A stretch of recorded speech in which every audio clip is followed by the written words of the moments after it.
talk of other nations. The leaders of other nations are calling us for help. They're calling us for equipment. They're calling us for testing capacities. Now, with the testing, we are going further. Deborah's going to talk about that now. With the testing, we have some other tests coming up that are going to be, I think, phenomenal. I think they're going to blow away everything as soon as they come out, and we're going to get them out as soon as possible. But I'd like to ask Dr. Birx to come up and say a few words about where we've come, how far we've come, and more importantly, where we're going from this point, because honestly, it's quite amazing. Thank you very much. Thank you, Mr. President. If we could have the first slide. I wanted to give you an update on where we are as states and as counties and as cities. I know you all are watching carefully. The numbers have shifted over the last few days. What happens when when states change the reporting from confirmed to probable, so now all probable cases are included, they had to add them back in. Even though the cases may have been from March, they were added over 14, 15, and 16th of April, and states may continue to be adding them. Eventually, we're hoping that those get accounted for on the day when the presumptive cases or the probable cases were counted, but right now they're added in one fell swoop. So this is New York and New Jersey, and I think we all know how difficult and what a difficult time both New York and New Jersey have had.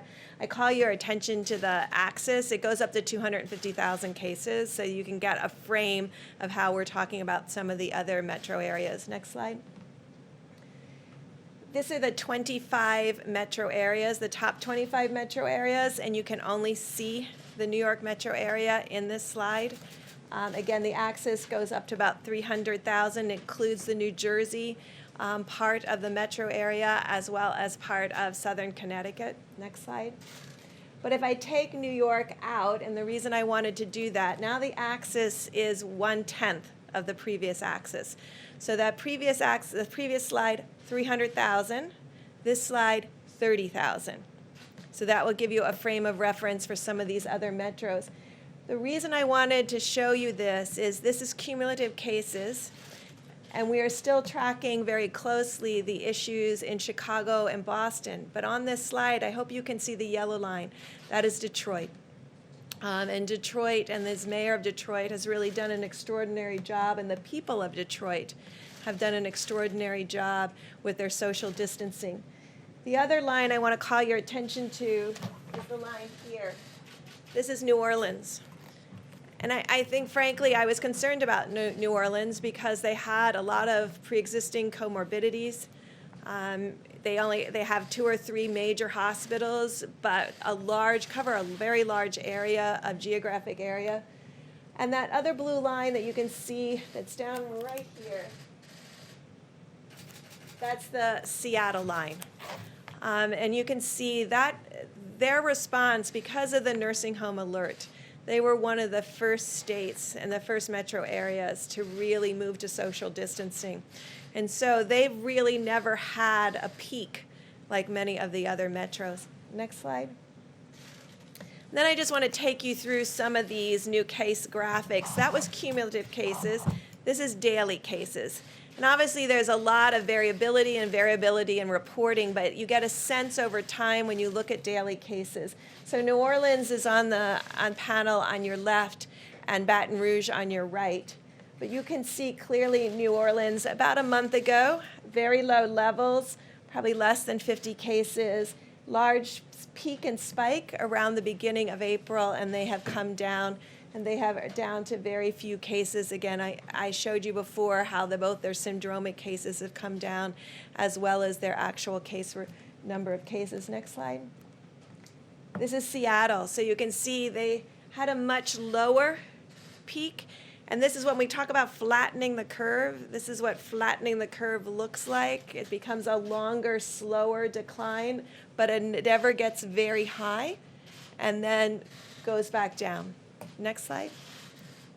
And then this is Detroit. And we always look at the metros as a consolidated. So this is both Wayne and Oakland in Michigan. And we really want to thank the mayor for the incredible job that they have done to really ensure that everyone is receiving the adequate health care and testing. And they've done quite a good job with testing in Michigan. But all of these states, Louisiana and New York, have tested 30,000 per million inhabitants. Those are some of our highest numbers across the board. And next slide. And so the president talked about the case fatality rates, and we've lost a lot of Americans to this disease, and we pray and hope for each one of them that are in the hospitals and the excellent care. What this graph illustrates is the amazing work of the American people to really adhere to social distancing. This was nothing we had ever attempted to do as a nation, and the world hadn't attempted to do. But they were able to decrease the number of cases so that in general, most of the metro areas never had an issue of complete crisis care of all of their hospitals in a region. And so you can see our case fatality rate is about half to a third of many of the other countries. Excuse me, does anybody really believe this number? Does anybody really believe this number? I put China on there so you could see how basically unrealistic this could be. When highly developed healthcare delivery systems of the United Kingdom and France and Belgium and Italy and Spain with extraordinary doctors and nurses and equipment have case fatality rates in the 20s up to 45, and Belgium is extraordinarily competent healthcare delivery system, and then China at 0.33. You realize that these numbers, even then this includes the doubled number out of Wuhan. And so I want it really to put it in perspective, but I wanted you also to see how great the care has been for every American that has been hospitalized, and the extraordinary work of our doctors and nurses and our laboratorians on the front line who have been doing an excellent job. Next slide. And then we also wanted to show... Also the number for Iran. Does anybody really believe that number? You see what's going on over there. Does anybody, you put that slide back if you would. Does anybody believe this number? Does anybody believe this number? You saw more and this is why bags on television than that. This is why the reporting is so important. And I think you remember almost 6 weeks ago, maybe a month ago, I was telling you what Italy was showing to us and what France was telling to us and the warnings that they gave to us and said, be very careful. There's an extraordinary high mortality among people with pre-existing conditions. And we used their information to bring that to the American people. That alert before we even had significant cases, came from our European colleagues on the front line. And that's why we keep coming back to how important in a pandemic and a new disease, it's really critical to have that level of transparency because it changes how we work as a nation. It allowed us on over March 15th to make an alert out there about vulnerable individuals and the need to protect them. And my call out to millennials to really protect their parents, protect their grandparents, and get that information out to everyone, that there were pre-existing conditions that put people at greater risk. That information came from our European colleagues who were in the midst of their battle themselves. And so there is never an excuse to not share information. When you are the first country to have an outbreak, you really have a moral obligation to the world to not only talk about it, but provide that information that's critical to the rest of the world to really respond to this credibly. And I really want to thank our European colleagues who worked so hard to get us that information, even in the midst of their own tragedies. And I think that really shows how important transparency is. And we go to the next slide. We can show you this really encouraging and great news. So we know that fatalities will continue to lag because people are in hospitals still, and some are still in intensive care units. But these COVID-like illnesses, this is our hospitalizations that are related to flu per 100,000 Americans. This is this year's flu season, and you can see our COVID-like illnesses, and this is all of them, probable and confirmed cases. Our hospitalizations are declining. Now, I showed you metros that have made tremendous progress. And we've been up here many times talking about it being 6, 10, 15 additional cities. And now we're really just focused on Chicago and Boston and Massachusetts, and really some issues that Providence is starting to improve now, so their relationship to the two large outbreak cities. But this is really reassuring to us of the progress we're making across the country against this disease. And I just really want to conclude by thanking again the American people for making these type of graphics possible. Thank the data team who puts these together for me. So they are working till about 3:30 every morning to make sure that we have the most up-to-date information. That's the data that goes to our supply chain individuals to ensure that every hospital in every state and every community has what they need based on data, and to make sure that we're serving the needs of the American people as effectively as possible. Thank you, Mr. President. Thank you very much. You did a fantastic job. Is it yours? Thank you very much. The fact is that we've been learning a lot from Deborah and Tony and so many of the professionals, the director. PEPFAR, we're spending the United States, without help to the best of my knowledge, mostly in Africa, $6 billion a year. And that's on AIDS. What we've done for AIDS in Africa is unbelievable. We spend $6 billion a year. That's been going on for a long time. Nobody knows that. You've never heard that. I've never heard that. $6 billion a year. Millions of people are living right now, and living very comfortably, because of the fact that we have found the answer to that horrible, horrible plague. That was a plague. But we spend $6 billion a year. And from what I hear, it's very well spent, done by professionals, including this great professional right here. That was the thing that you worked hardest on, and something that was very close to her heart. So it's, it's something that I think people should start hearing. The World Health Organization, we're just finding more and more problems, and we spend this money really well. There are other ways we can spend the $500 million. That's $500 million. This is $6 billion. But we can find other ways to spend it where people are going to be helped, we think, in a much greater way. We're doing some research on certain people that take a lot of credit for what they do. And NIH is giving away a lot of money. We give away for many years, they give away a lot of money. And some people complain and some people don't. Some people are extremely happy. So we're looking into that also. They're giving away approximately, as I understand it, recently more than $32 billion a year. $32 billion. And so we've been looking at that for a while, and we're going to be having some statements to be made about that. $32 billion a year.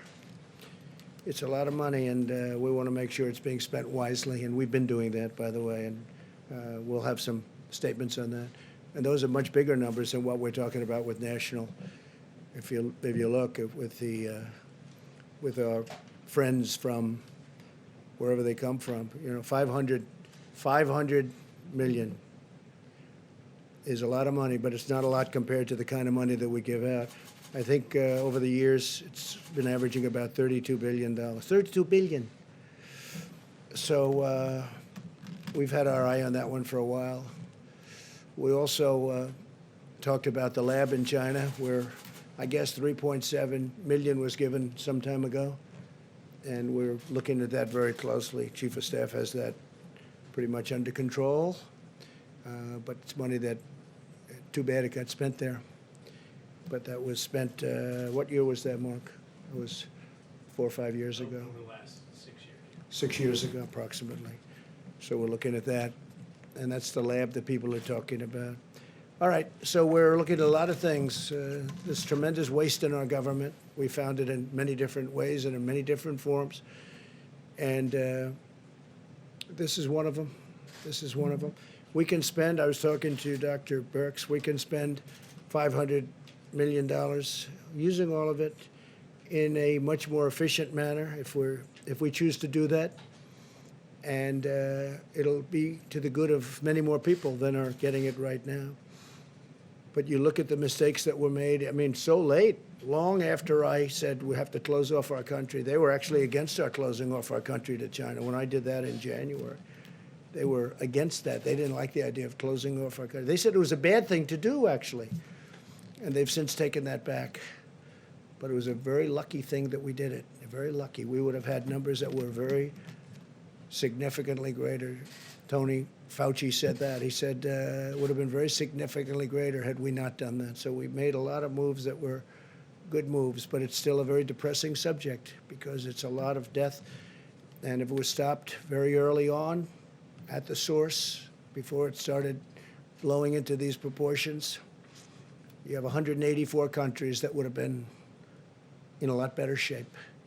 But our country is getting back, and I expect that we're going to be bigger, better, and stronger than ever before. I will take a few questions. Jeff? Mr. President, you've mentioned, and the doctor has mentioned China a few times today, that clearly suggesting that the data has not been good. And that Well, you tell me, do you think that data is good when you see that?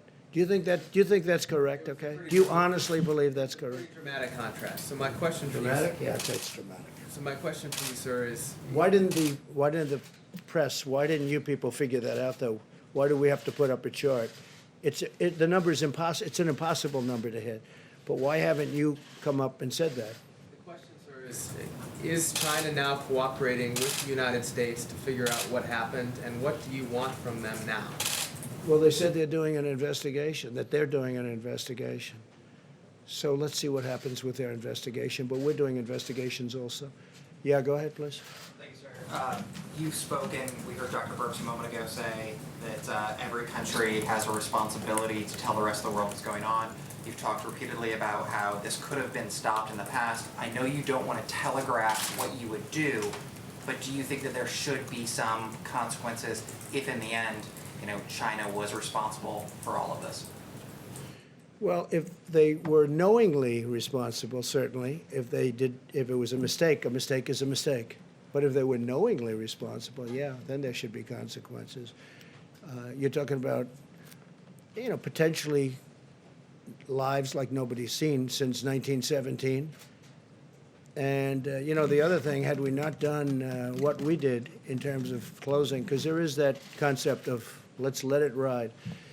But at some point, I'm going to have to, I don't want to embarrass countries that I like and leaders that I like, but you have to see some of these numbers.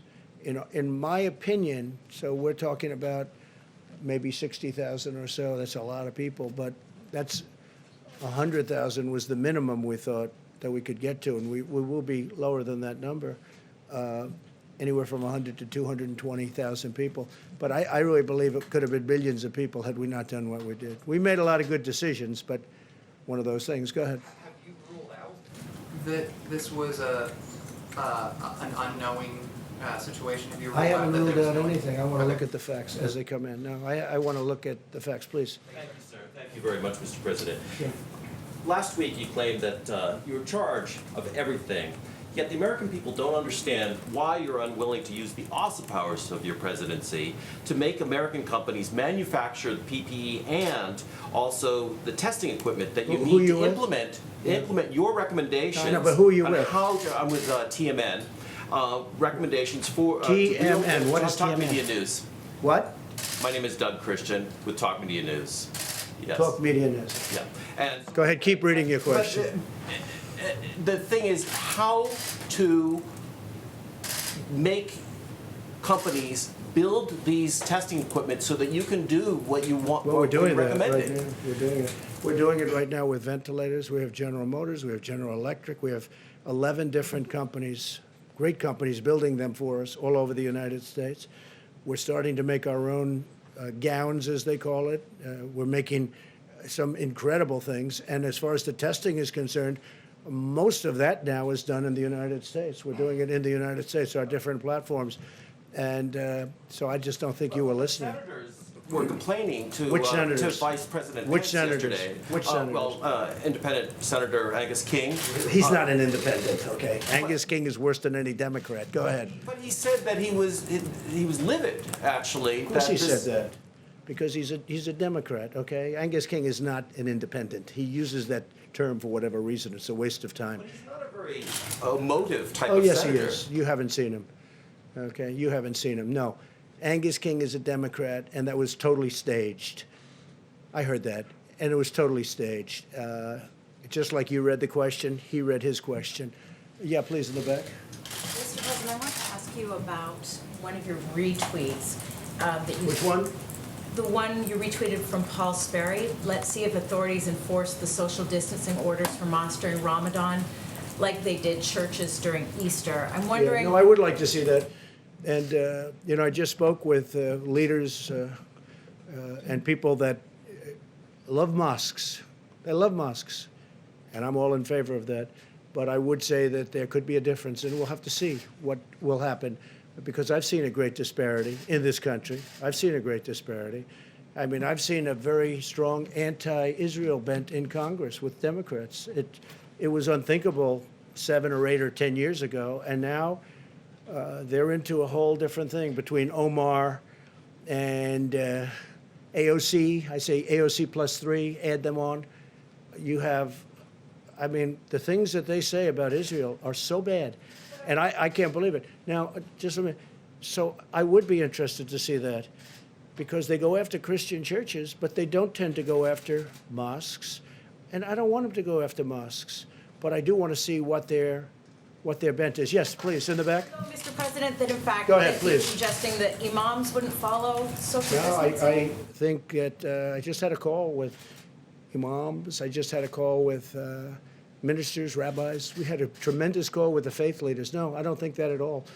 I am somebody that believes in faith, and it matters not what your faith is, but our politicians seem to treat different faiths very differently, and they seem to think, and I don't know what happened with our country, but the Christian faith is treated much differently than it was, and I think it's treated very unfairly. Yes, please, go ahead in the back. I just want to ask, though, if the Let's go. Department of Jennifer Justice Pellegrino will in with fact OAN. support. OAN, please. Okay. OAN. Thank you, Mr. President. The Paycheck Protection Program saved an estimated 15 million jobs. It's run out of money.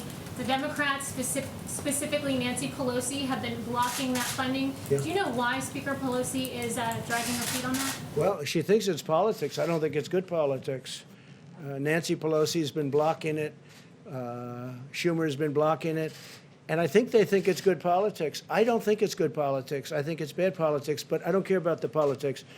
It's so great for our country, because we're going to have all of these companies that are, it's a bigger employer. Let's say it's the same, but essentially it's the same power, all of these small businesses added together, as the big companies. It's about 50-50. And it's so important. And they will be scattered if we weren't able to do what we're doing. And essentially, we're giving these small businesses that won't make it, they can't because they're closed. We're giving them money to take care of their employees, so when we open, they can get back into business. It's been a very popular plan, even with Democrats. I think it basically passed unanimously twice, the first section, which is $350 billion. So we're trying to get 250. Nancy Pelosi is blocking it. She sits in her house in San Francisco, overlooking the ocean, and she doesn't want to come back. She doesn't want to come back. She doesn't want to come back to D.C. She's got to get back and get this thing approved. It's very important. Please, go ahead. Dr. Burks, if I may, you again praised the American people for doing their bit over the past few weeks. But what goes through your mind when you see photographs of crowded beaches in Florida? Is that a concern for when we start seeing some of these restrictions being lifted? Well, as I described, we go metro by metro, county by county, and so I'd have to link that with a specific county and look at their case rates. I believe the governor and the public health system that Florida has, they have some of the best county public health individuals I have ever had to deal with. They are amazing, because I had to work with them under HIV/AIDS. So if the county health directors believe that that's appropriate for their county, then I'm not going to second judge an individual's approach to this, because I can't see into every single county and load the low rates. I can just see there's no cases. So I don't know if that's a county with very small cases or not, but I think their county health official would know. And many of the counties, as you know, are really free of this horrible enemy. So we're opening up. You'll be seeing a lot of this country start to open up fairly quickly. Yes, please. Thank you, Mr. President. You mentioned the importance of social distancing, but for example, Stephen Moore, someone you appointed to your Open the Country task force, is organizing a protest in Wisconsin, but aren't they in a sense protesting your very own guidelines? Well, we have a flexibility. I didn't see what Stephen said. I can tell you he's a very good economist. He's been calling shots right. He said we need to be the Rosa Parks of government injustices. Well, there is a lot of injustice. When you look at Virginia, where they want to take your guns away, if they want to violate your Second Amendment, when you look at, I mean, look, I'm getting along very nicely with the governor of Michigan, but she has things, don't buy paint, don't buy roses, don't buy, I mean, she's got all these crazy things. I really believe somebody sitting in their boat in a lake should be okay. They shouldn't arrest people. Some of them are being unreasonable. I really believe that. They're being unreasonable. But I think Virginia's a great case, though, because they're using this. They're trying to take your guns away in Virginia. And if people in Virginia aren't careful, that's what's going to happen to them. So, yeah, I mean, I could see where he's coming from. I think it's a strong statement, because hopefully this will be over very soon for all of us. But some have gotten carried away. They have absolutely gotten carried away. Some of these protesters are protesting your social distancing guidelines? I don't know. I mean, I notice there are a lot of protests out there. And I just think that some of the governors have gotten carried away. You know, you have a lot of people that don't have to be told to do what they're doing. They've been really doing everything we've asked them. We have a few states where, frankly, I spoke to the governors, and I could have gotten them to do, if I wanted to do what would have been perhaps politically correct. But they've been doing incredibly anyway. And as one of them said, everybody's doing exactly the same. In fact, our record is better than states where they're under a mandate or, you know, where they've agreed to do certain things. Now, we have some great states out there. We have incredible people in our country. And for the most part, that it's a strong statement, but I understand where he's coming from. And I think one of the greats would be one of the really important places that people really have to start looking at is what's going on in Virginia, because that's a mess with a really a governor that's under siege anyway. Yeah, please. Thanks, sir. No, with the beautiful head of white hair. Go ahead. I'll tell you if I like his hair in about a minute after he asks the question. With the Wall Street Journal. On that point, though, does the tweeting about, in the case of Virginia, linking the Second Amendment to some of these issues about lifting some of these restrictions in these states, not potentially pose a concern for the governors and civil unrest and potentially in other cases? And I have a second question, too. Well, I think just for that question, I think that's an easy one. That's not even politics. We're entitled to a Second Amendment, and he's trying to take the Second Amendment, meaning that state is trying to take the Democrats in that state. The Republicans are fighting it. They're trying to take that Second Amendment right, that Second Amendment right away. To me, that's liberty. That's when I say liberate Virginia, I would say liberate Virginia when that kind of thing happens. And where does it all stop? So I think it's a very good analogy. Go ahead. Sure. I mean, is this the right time to kind of bring in a Second Amendment issue? I think when they talk about taking your guns away, and if you notice, at the beginning of this pandemic, there were more guns sold, I think, than at almost any time in history. So it's obviously a big issue. And then you have them working and signing documents trying to take your Second Amendment away, essentially. So I do think it's an appropriate time to bring it up. Go ahead, second. This past week, after kind of an extraordinary slew of events from adversaries, North Korea, Russia, China, and Iran, all kind of pushing back on U.S. policy or toying with U.S. military forces, what's your message to some of these countries who may be trying to take advantage? I don't see it. No, I don't see it. We had a very good relationship with Russia.